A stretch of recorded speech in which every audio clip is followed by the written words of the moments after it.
अपने जनजाति विभाग के वरिष्ठ मंत्री माननीय विजय शाह जी, वरिष्ठ मंत्री ग्रामीण पंचायत विकास श्रीमान प्रहलाद पटेल जी, वरिष्ठ मंत्री मान श्रीमान राकेश सिंह जी, संस्कृति मंत्री माननीय धर्मेंद्र जी लोधी, महापौर जगत बहादुर जी, माननीय सांसद श्रीमती सुमित्रा वाल्मीकि जी, माननीय विधायक श्रीमान अजय बिश्नोई जी, श्रीमान अशोक रोहाणी जी, सुशील तिवारी जी, अभिलाष पांडे जी, संतोष बड़करे जी, नीरज सिंह जी, माननीय जिला पंचायत अध्यक्ष श्रीमती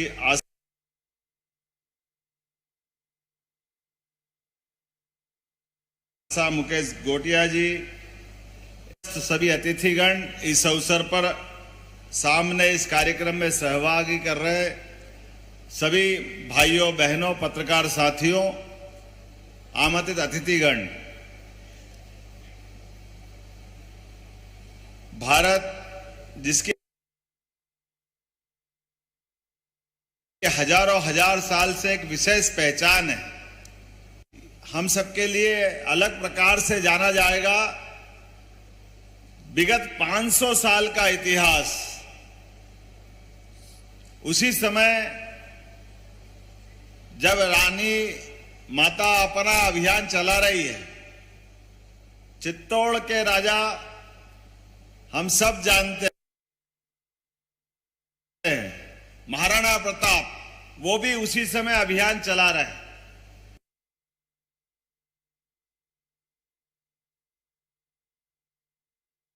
लेकिन कठिन काल के भी बावजूद गोंडवाना की गढ़मंडला की रानी दुर्गावती का कितना अद्भुत मंचन हुआ। जोरदार अभिनंदन करें अपने कलाकारों का, जिनने लघु नाटिका के माध्यम से उनका पूरा जीवन चरित्र बताने का प्रयास किया है।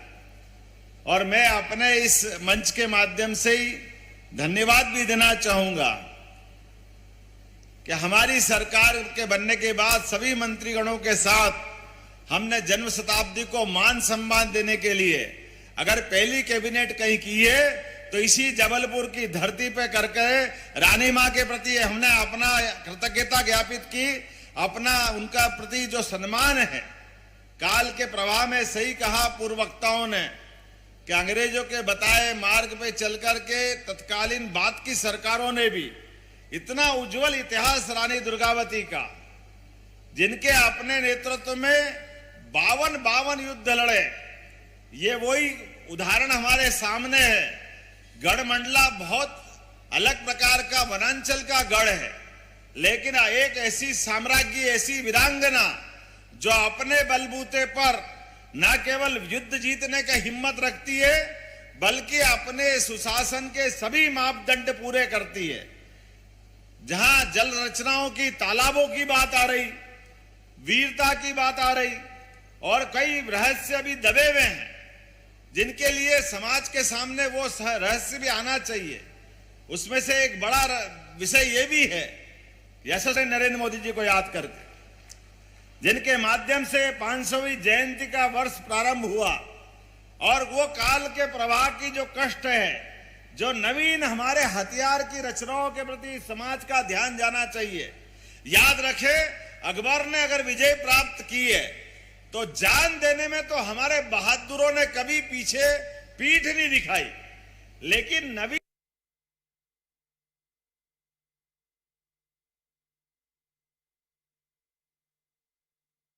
काल के प्रवाह में जो गलतियां हुई, ये वही समय था जब अकबर तोप लेकर आया।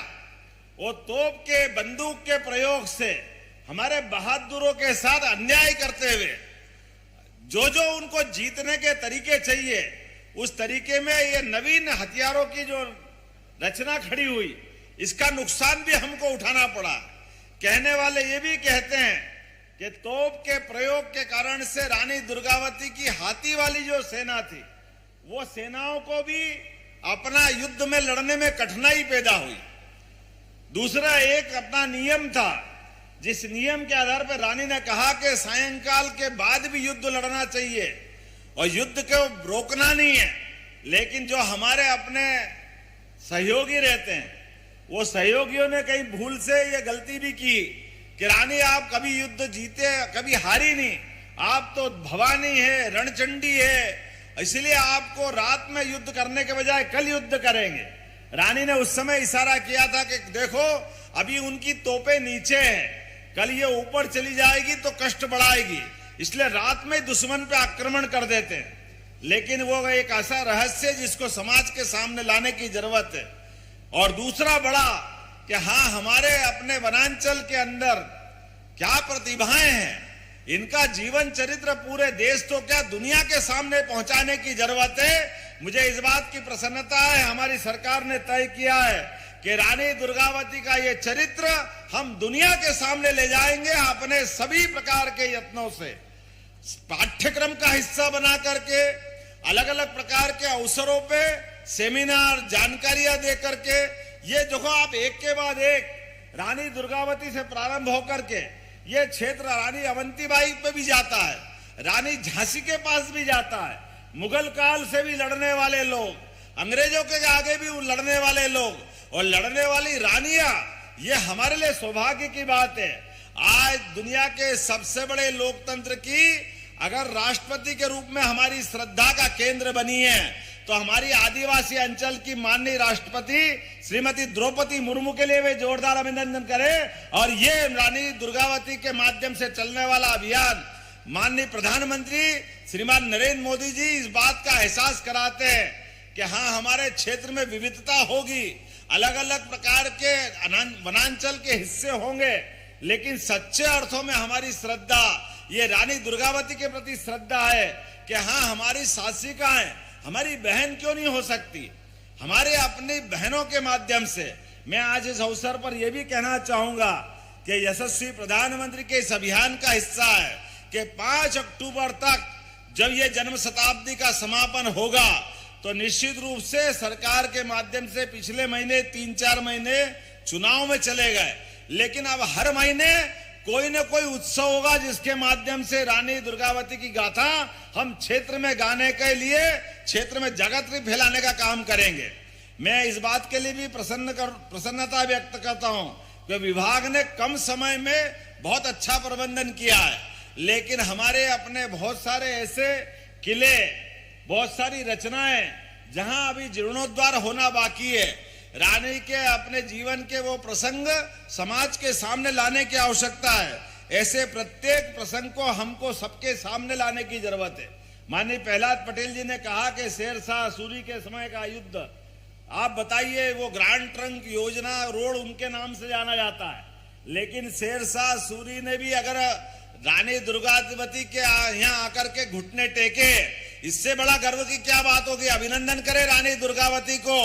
ऐसे रानी दुर्गावती के प्रसंग कौन सा नाम छूटता है। वो बाज बहादुर जो मालवा का सुल्तान होकर अलग अलग प्रकार से दुनिया में घूमता था, लेकिन बाज बहादुर के भी दांत खट्टे किए। अकबर महान पता नहीं कितने प्रकार से जानते थे, लेकिन अकबर की सेना को एक बार ने 3-3 बार धूल चटाने का काम अगर किसी ने किया है तो रानी दुर्गावती ने किया। ये हमारे लिए गौरवशाली पक्ष समाज के सामने लाने की जरूरत है। और एक बार नहीं, 2 बार नहीं, कितने प्रकार से अपने सेवकों का भी कैसा ध्यान रखते हैं कि सहयोगी के नाम पे आधार ताल, सहेली के नाम पर चेरी ताल, जल रचनाओं की रचना, पुरस्कार के प्रकार, जीवन के प्रत्येक क्षेत्र में नवीन और नवाचार करने का भी रिकॉर्ड किसी ने बनाया है तो रानी दुर्गावती के माध्यम से बना है।